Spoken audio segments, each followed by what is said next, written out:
PD. Okay.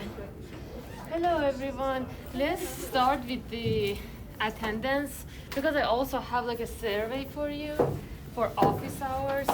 So let's just get that started. Yeah. Oh, I thought I have this, projectors. And this is on too. How come you're not saying that? Okay, this should be Docam. Okay. Light. Wow. Okay. Can you guys see? Kind of. While you do this, I charge the iPad.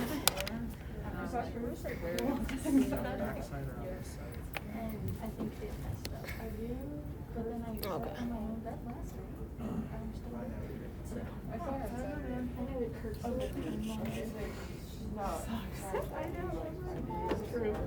That's last time I saw her. She was meant to go out that night. Huh?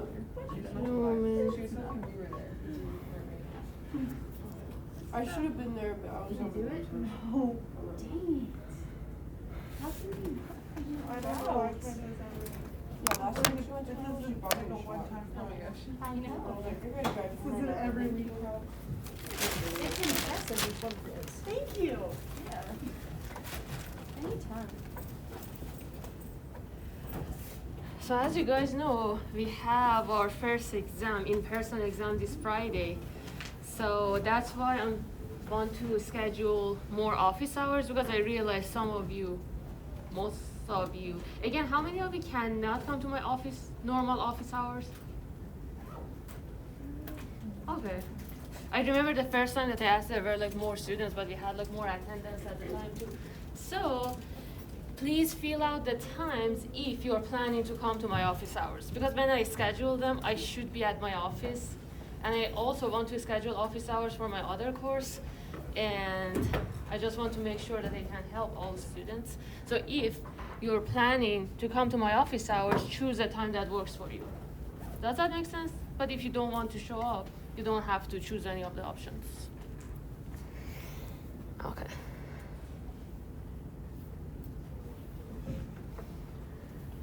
Can you guys see well at this screen? Or is it like blurry or like too dark? Okay, let's see. Wow, that becomes like almost impossible to see. Okay, I'll try the HDMI, but I'm low battery, so I may need to do this eventually.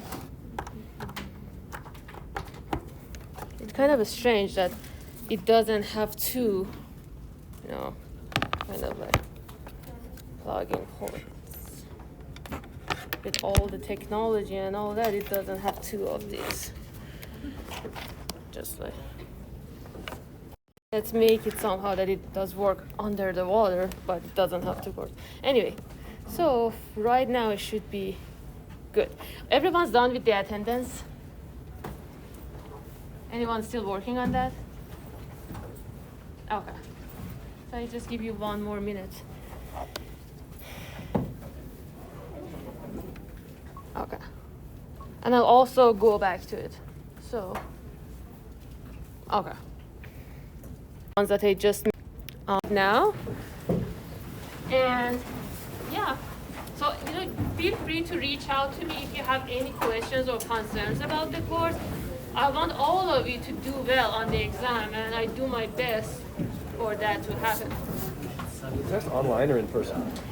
So before I start the lecture, I'm going to grade all the makeup homeworks and makeup quizzes today. I was really busy, counting my attendance for all my classes and also preparing the early warning grades and also preparing the lectures and like your homeworks. So I'm going to post quiz 2 today and also grade everything that is missing.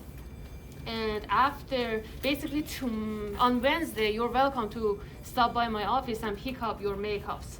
So you have the materials to study those for your exam. And I'm going to also post them on Canvas. And the other thing that I want to emphasize, anything that you took so far, like homeworks, quizzes, everything, I posted the solutions on Canvas. So you should be able to see everything. If you don't, just contact me so I guide you how to, find them. And under the modules, you see like homework solutions, you see like quiz solutions, and those are like different modules. So, is that clear? And as I told you, I expect all of you to have the textbook. So if you don't have it, again, email me and I guide you how to get that.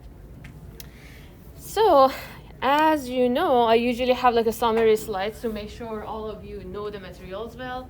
So, in general, if we have like the same chemical formula, it means that we have like the same number of atoms in compound and also, the same elements and same number of atoms. But different structures, we call them isomers, right? And some of them are structural or constitutional. And as I told you, I don't like to memorize names myself, but we're studying like carbon compounds, right? And organic chemistry, so we should memorize things. So constitutional and or structurals are the ones that they have like different bonding patterns. But if the isomers have the same bonding patterns, but they have like, when you look at them in the 3D structures, or like when you look at them in the space, or consider their 3D structures, the structures would be different, or we call them stereoisomers. And those could be two types. One of them conformational or rotamers. It means that we can convert them if we rotate them around one bond, okay? But if that is not possible, meaning that we cannot interconvert them by rotating them around a single bond, we call them configurational isomers. And I asked that in your homework, I'm going to ask that in your quiz, and I'm going to ask that in the exam. So as long as you know this slide well, you should be able to answer that. And as I always say, any question, just like raise your hand. Don't wait for me to finish what I'm saying, okay? What was it? Exactly. So this one, you can convert the geometries if you rotate them in space around one of the bonds, okay? These mentioned here, right? I asked you which one ethane has. And which one was it? Conformational. So it can be like, depending on which bond, it can be CC bonds or like CH bonds, but depending on which bond you rotate it, But I didn't talk about this in chapter 1, and here, I didn't specifically talk about it. So your book has like examples of how to get one structure from the other. You're welcome to study those, but I'm not going to ask that in the exam, Slide, but I deleted that. So we call them, configurational. So we cannot convert them, because if I have like this structure, however I rotate this structure in space, I cannot, my hand, the pen kind of like shakes in my hand. But however I rotate it, I cannot get somehow that both of them are on the same side. Great question. Yes? On the exam, will we be able to use rotamers as like the classification, or do we have to use conformational isomers? So you should know all the names. So yes, you should know that rotamers are the same as conformational. And now, I feel like, structural is kind of, the name, says that, they have like different bonding patterns. So remember, structural is the same as constitutional. And then configurational, with other words, if, they have like the same constitution, atoms are bonded in the same order, but located in different places in the space, and formational, and right, had the time if you have like So the definitions, for and again, we talked about like staggered and eclipsed structures of the cycloalkanes, and this is all I'm going to ask you in the exam. I don't ask, these specific geometries and convert them, the angles, those ones I don't ask. The thing that I expect you to know is that, we have two extreme geometries or two different types of geometries or isomers for ethane, and I ask you that which category is that? Is it like conformational? Is it constitutional?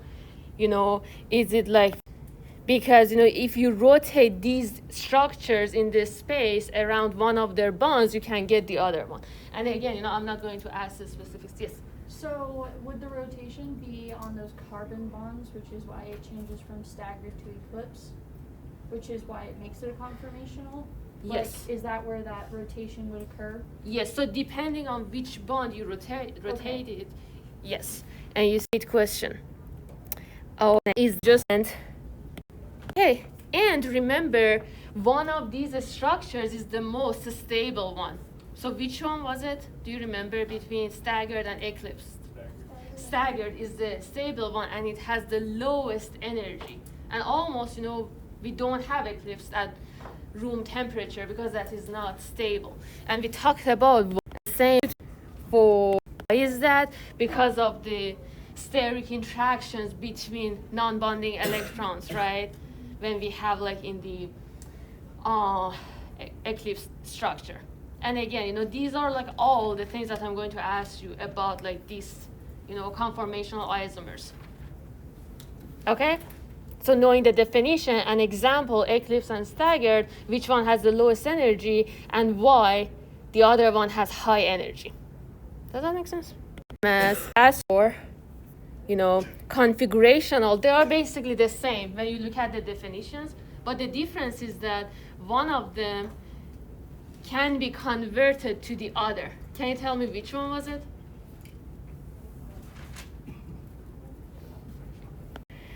Oh, geometric. And so the other names corresponds to configurational. But I kind of want to give you like clues, but basically I'm just repeating what I said, so it's not like helping much, but just like remember those.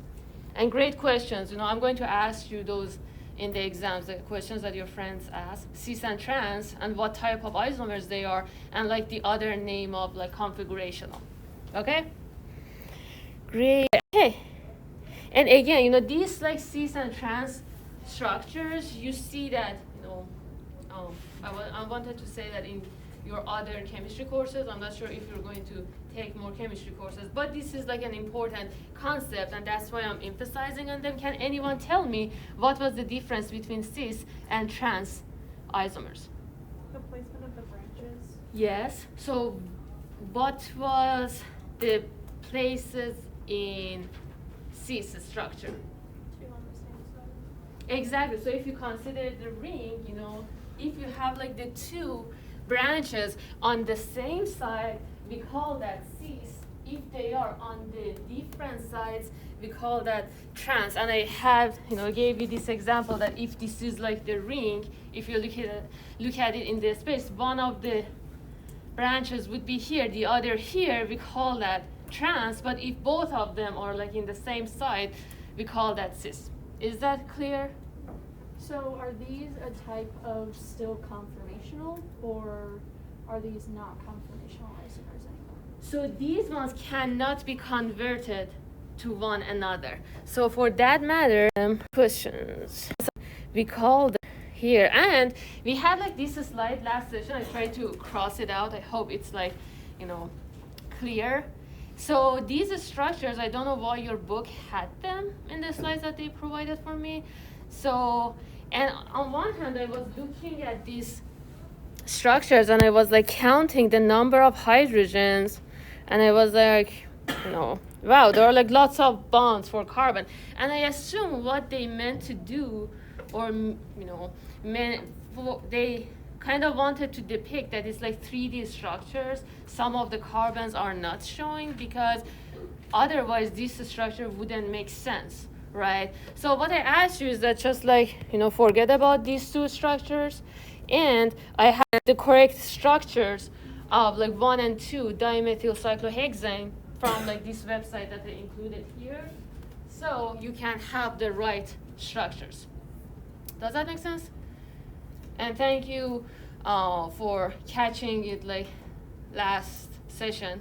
So I was just like trying to demonstrate cis and trans and making sure that one of them is on the other side of the ring. The other structure have the two branches on one side, so I didn't actually notice the structure itself, that what it was. Any questions so far? Good? No questions? Attend. Okay, so that was kind of like the review of isomers, and now we want to kind of review the reactions of alkanes and kind of like progress with the lecture itself. So can anyone tell me what is the type of bonds that we see in alkanes? Are they polar or non-polar, and why?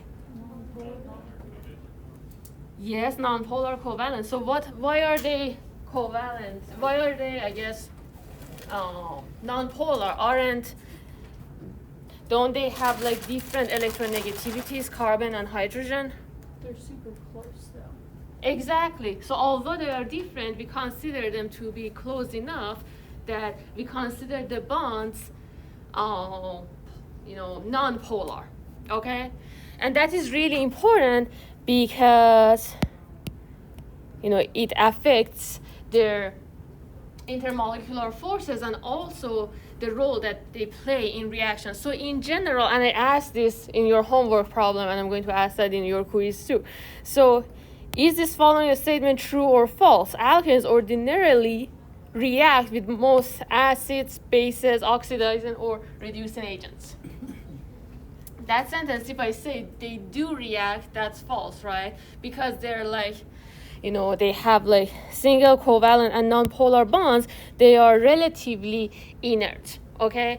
But what are the applications? Yes? So inert, is there another word that you could use to describe that? Because I'm not sure I'm understanding.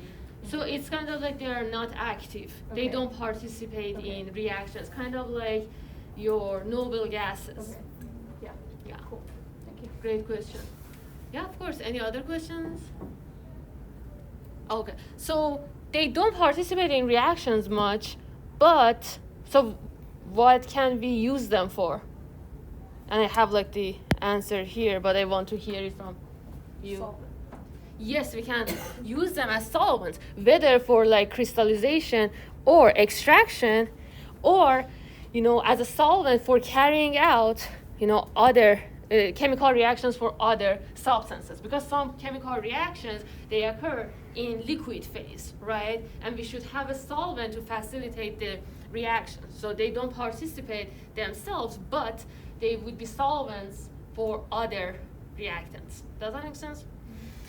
So, but alkanes, they participate in some reactions. So they do react with some reagents such as molecular oxygen and halogens. So can anyone tell me an example of the first one, molecular oxygen, the reactions that they do participate in?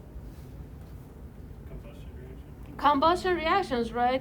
We burn methane, propane, we burn them whether in our like stoves or like in car. Question? I was gonna say like underneath the ice, the lakes, Okay. So what is it again? In lakes, what? so like when the lakes freeze over, there's methane underneath. Uh-huh. Dissolved oxygen. Those react. So they can react as well, yeah. So would molecular oxygen be O2? Yes. Okay. Exactly. So the thing that you mentioned, I'm not that familiar with, but definitely if we have like, methane and then we have like oxygen, they can react with each other. Yeah. Great comments and questions. Here, okay. So let me first go back here. You know, I try to have also the sections of the book, so when you're studying, you know which section I'm talking about. So can anyone tell me what are oxidation reactions? And we mentioned that briefly last session too. So when I say I have an oxidation reaction, what do I mean? The loss of electrons. Yes, so in general, oxidation reduction. Okay, so I try to include text in the slides because I'm going to ask you in the exam, and I know that I emphasize that you read the book, but since I know some students are more comfortable to read the slides first, so I have everything in the slides. So, or most of the things I try to have. So one thing that I just mentioned briefly, the most important use of alkanes for us is as fuels, right? And with excess oxygen, alkanes burn to form carbon dioxide and water. But as you know, sometimes when we burn, alkanes, we produce carbon monoxide, for instance. Have you ever heard in the news that some family, they passed away because they were they had CO poisoning because of the stove, or what I mean? So that can also happen. And we should be careful about that because carbon monoxide is toxic. But if we have enough oxygen, carbon dioxide will be produced. And as you know, the reactions are exothermic and they produce large amount of heat. And these things, are the things that I'm going to ask you as true or false, or which of the following sentences is correct, not correct. As long as you understand them, I feel like you can answer the questions in the exam easily. Any questions before I go to the next slide? Go here. So again, if you have methane, butane, or alkanes in general, and then they combine with molecular oxygen, they produce oxygen containing species, and that would be the definition of combustion reactions.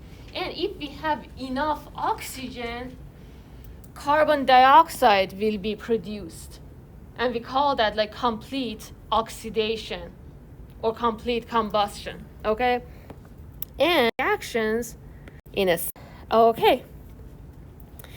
And these combustion reactions are the basis for the use of hydrocarbons for heat, such as natural gas and heating oil. I don't know what natural has means, but natural gas and heating. That is my bad. I was just typing things, and I usually try to catch the typos, but it happens, in your exams too, or quizzes. I write something, and then I always take the test myself, as a student with the student view feature to see if I had any mistakes. And then I realized I had typo. And then sometimes I want to correct it, but students are already taking the test. So I just they figure out, I didn't mean FOE, I meant for, right? People know that is a typo. Anyway, and for power, such as gasoline, okay? And as we talked about, if I have methane here with oxygen, nothing will happen because we want, a spark. We want an initiation step. We should give it some amount of energy before the reaction can occur, and that's the case for all reactions. Some of them need more energy for them to start, some of them need less. Are we good? Are reactions, let me have that they have transfer of electrons, okay? And if we have, loss of electrons, we call that reaction, basically in the oxidation, we lose electrons. In the reduction, we gain electrons. And I'm going to come back to this slide. Okay, so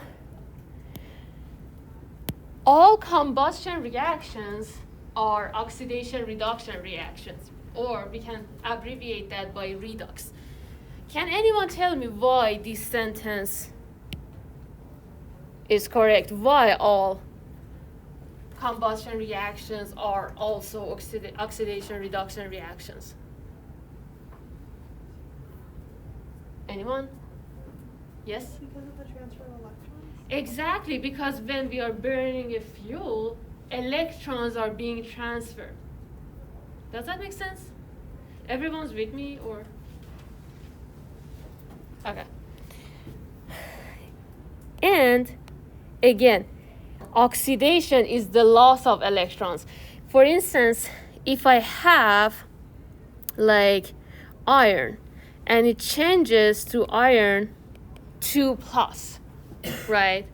So here I didn't have any charge. Now I have like 2 plus.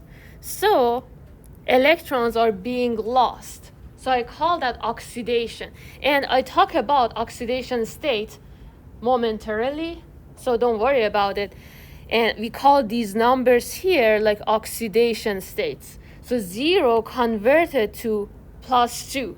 So increase in oxidation state leads to oxidation. Okay?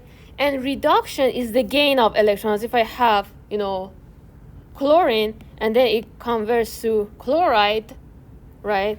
So here I have 0, here I have like -1. So decrease, and we call these numbers oxidation states. And these conversion, basically 0 converting to -1, decrease in oxidation state or gain of electrons, we call this one reduction. Does that make sense? Okay, the two processes are always coupled with each other because it's kind of, if you think of, law of conservation of mass or law of conservation of energy, so this is kind of like similar concept in a sense that if you have an atom that loses electrons, you should have another atom that gains that electrons, right? So these reactions are always accompanied with each other, they're coupled with each other. And I can ask you like true or false in your exam. Okay? So I can say I only can have an oxidation reaction without a reduction reaction.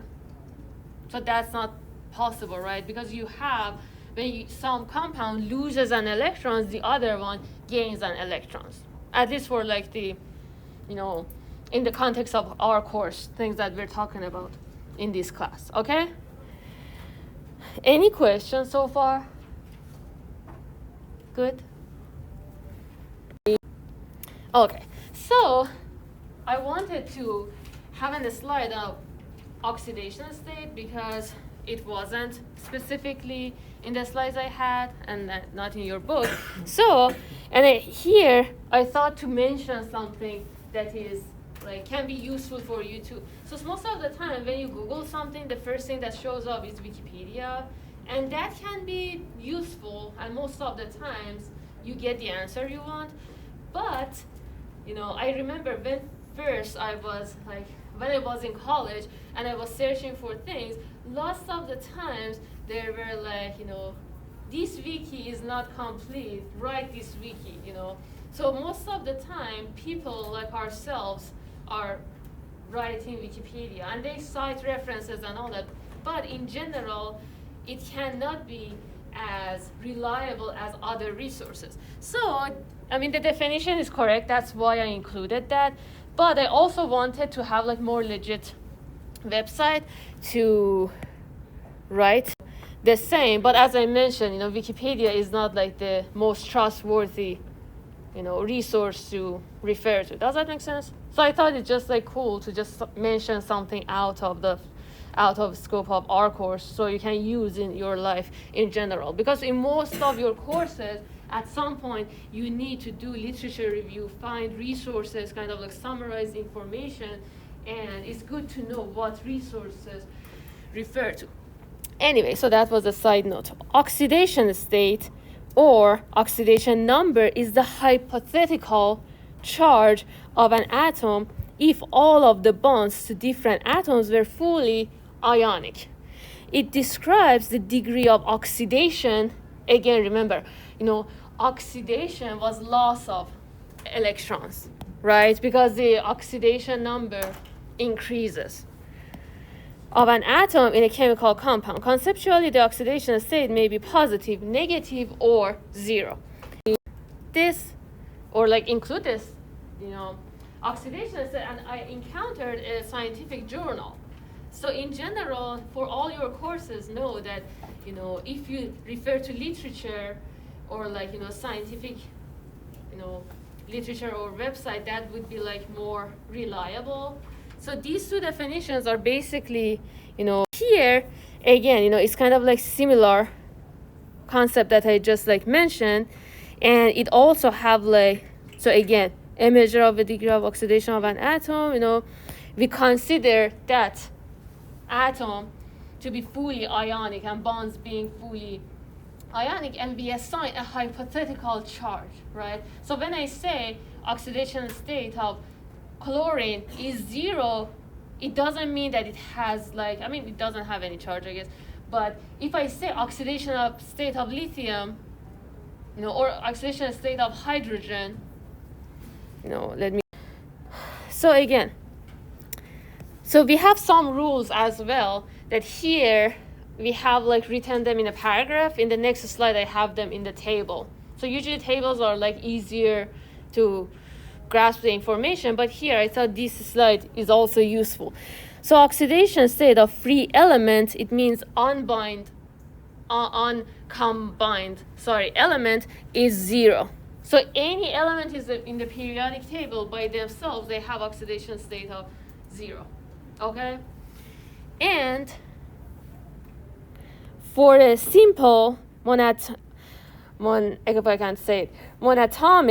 ion, the oxidation state is equal to the net charge of the ion. Is that clear? Questions? Hydrogen has an oxidation state of 1, and oxygen has an oxidation state of -2. And we have like some exceptions for those, and I'm going to refer to those. An algebraic sum of oxidation states of all atoms in a neutral molecule must be 0. And that is kind of like the most important one. And I'm going to solve some examples for that to become more clear. And kind of rule that we had here, the algebraic sum of oxidation states should be 0. So come here. So if I tell you I have like, CH4, an oxidation state of hydrogen in CH4 is +1. It doesn't mean that it has a charge. It's hypothetical. Does that make sense? Okay. Again, going back to the things that I just mentioned, group 1 metals, they always have like oxidation state of +1. Okay, group 2 metals, they have like +2, and oxygen has like -2 usually. Okay, and these are like when you have like compounds that when atoms are like attached to one another, and I solve some examples so that becomes clear. Hydrogen is usually +1, fluorine is always -1. Can anyone tell me why for the other elements we said usually? Or like, I guess for oxygen and hydrogen, we said usually is +1 or -1. But for fluorine, we said always. Yes? Because of the electronegativity. Exactly. So fluorine is the most electronegative element. So it's always -1. But oxygen, in most cases, is more electronegative than the other element that is bonding with. But if oxygen bonds with fluorine, in that case, fluorine would be -1 and oxygen would be plus something. It won't be minus. Does that make sense? And chlorine is usually -1. And here are the exceptions. But as long as you know, if one element is more electronegative, that should be like minus the oxidation state, right? You can find the other one. For instance, like F2O here, right? And I solved some examples, and you are welcome to refer to this reference that I listed here to understand. Yes?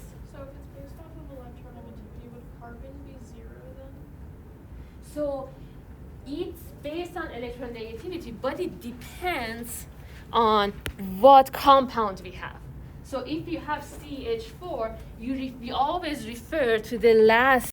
For instance, for CH4, you say C plus 4 multiplied by H.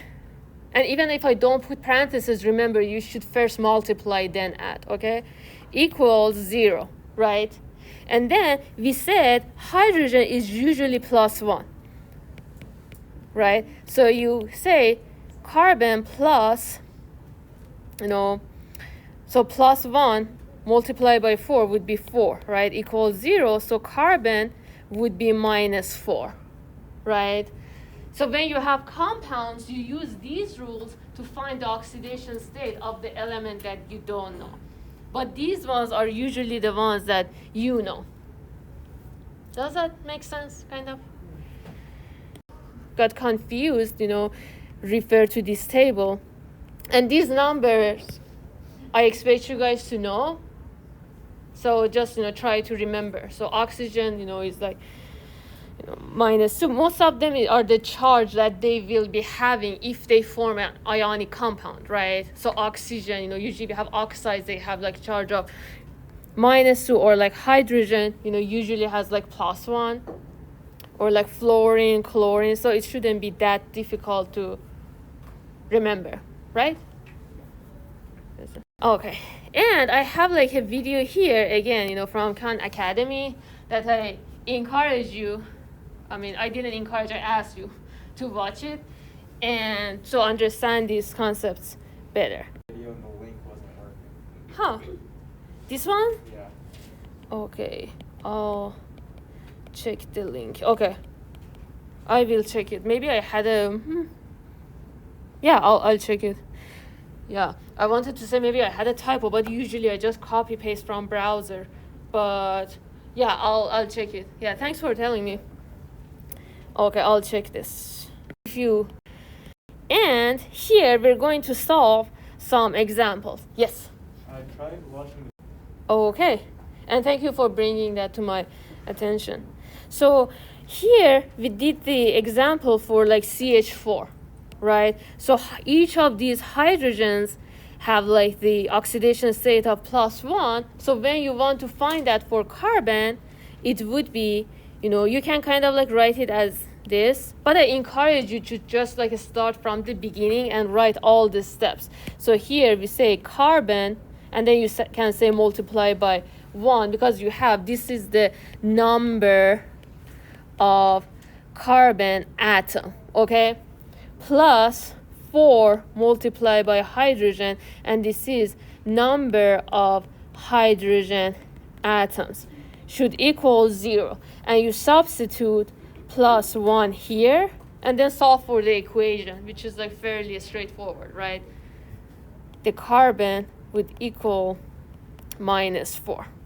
Now, let's do the example for if I have this structure, CH3OH. So I asked you guys to just calculate oxidation state for carbon. Right now, I just wait for like 1-2 minutes, and then I will solve it, and then we compare, okay? And I asked you to kind of write it yourself, so we see what is the issue or what problems we face when we do that. And while I open this from my computer, so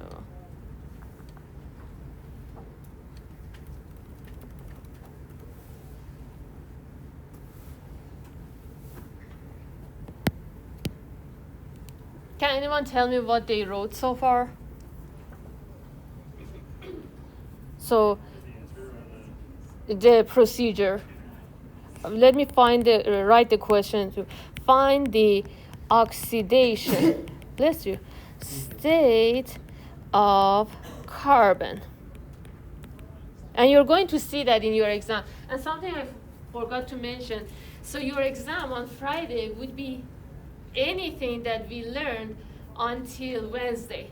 So just learn everything that would be on your exam on Friday. But the quiz that I'm writing today would be up to materials that we learned today. And your homework is already posted, is the materials that we learned last week. Does that make sense? And I posted the quiz kind of later, so you see more materials that would be on your exam. Okay, so can anyone help me to write this?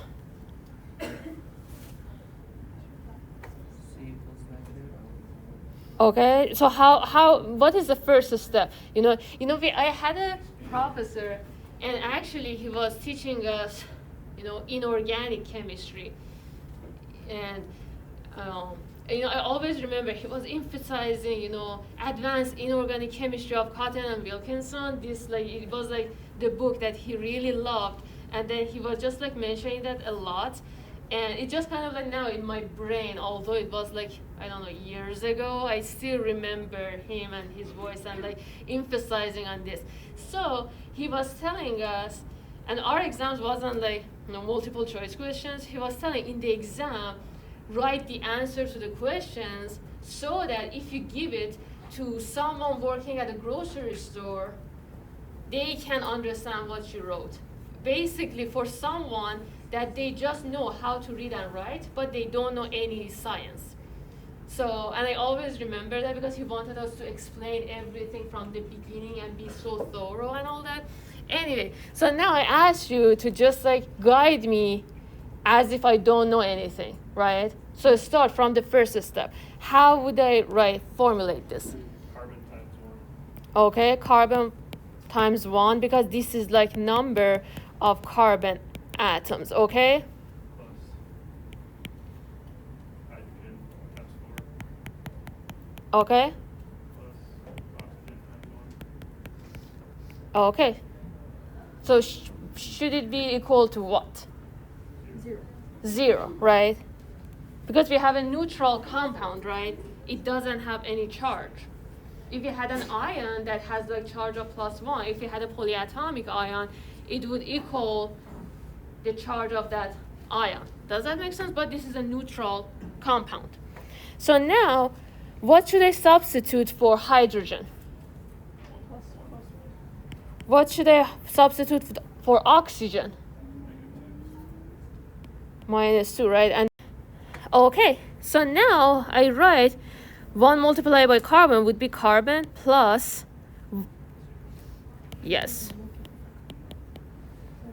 So carbon plus 2 equals 0, so carbon would be -2. Is that clear how I got this? Any questions? Good? Okay, so let's do another example real quick and then I move on to the next subject. So calculate the oxidation state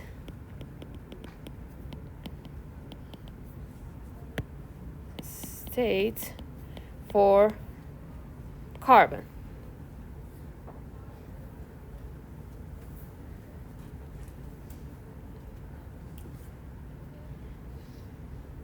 And again, I encourage you to write that down, even if you can just, say it off the top of your head or just do it in your mind. Just write it, Sometimes you know something and then you choose, an answer in a multiple choice question, but you make a minor mistake and then the answer becomes wrong. So.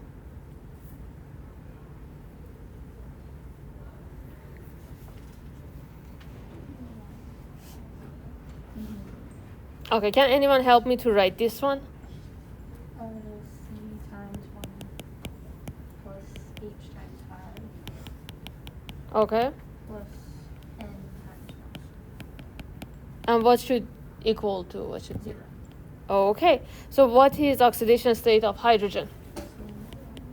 What is it for nitrogen?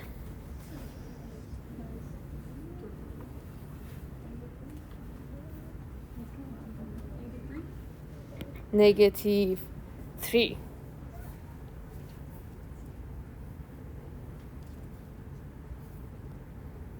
So So let's see. So carbon plus 5 minus 3 equals 0. So carbon would be minus 2. So can anyone tell me why oxidation state of nitrogen is minus 3? 3 more electrons to complete the octet. Exactly. So if you look at the periodic table, nitrogen is in group 5A. So it has 5 valence electrons. And it's easier for it to gain 3 electrons if it's in an ionic compound, right? Compared to losing the 5 electrons. So it gains 3 electrons, so the oxidation state would be minus 3. Remember, the definition of oxidation state, it assumes that we have like fully ionic compound and like ionic bonds, and then we consider the transfer of electrons. Okay, and here I have like more examples for you, and I encourage you to go through these examples one by one, because I'm going to ask like, 1 or 2 of these in your exam. And again, I'm going to post all the slides on Canvas, so you don't have to, worry about not having them, I guess. Any questions so far? Good, good. Okay. And here again, we have like some text here because I'm going to ask like true or false, so I include them here so I make sure that, you know them well. So again, we said that, burning or combustion are like exothermic reactions. So we have like, energy being released, right? So I tell you, is the following statement true or false? In combustion reactions, energy will be absorbed. That is false. Remember, and that can be tricky because you may argue that, I should give a spark, I should give like some initiation energy for any reaction to occur, But in general, the amount of energy that this reaction generates is much more from that little spark that I give, right? You can just like, if I have methane here, if I have a lighter, I can just burn it. But the amount of energy that is release is much more than that spark. And yes? Sorry, as a point of clarification, does that imply that we are only concerned about the end product rather than the initial like spark or anything? So in general, in any reaction, great question. So in general, if you consider like chemical reactions, you will be having like, a graph like this or like this, depending on if you have, and this is like energy on the y-axis. In general, here, depending on what type of the reaction you have, what type of materials you're dealing with, you should give some amount of energy to your substance, to your reactants. Okay, cool, it resumed, but now I see a green screen in front of me. Come on. That count.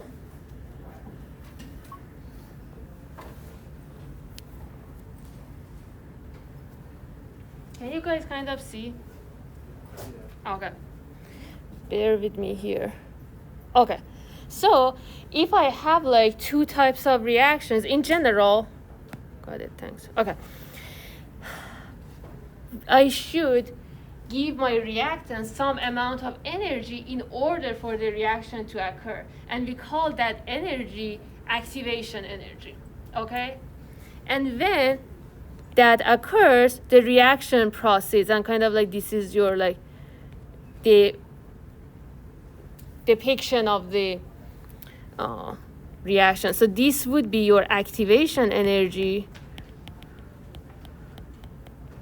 and this is the amount of energy being released. Energy being released. And kind of like if you add these values together, and one of them, this amount of energy you should give to your system. So this is like positive. This amount of energy being released is negative. So some part of it, which is like from here to here, numerically it cancels each other. So you'll end up with this much of energy.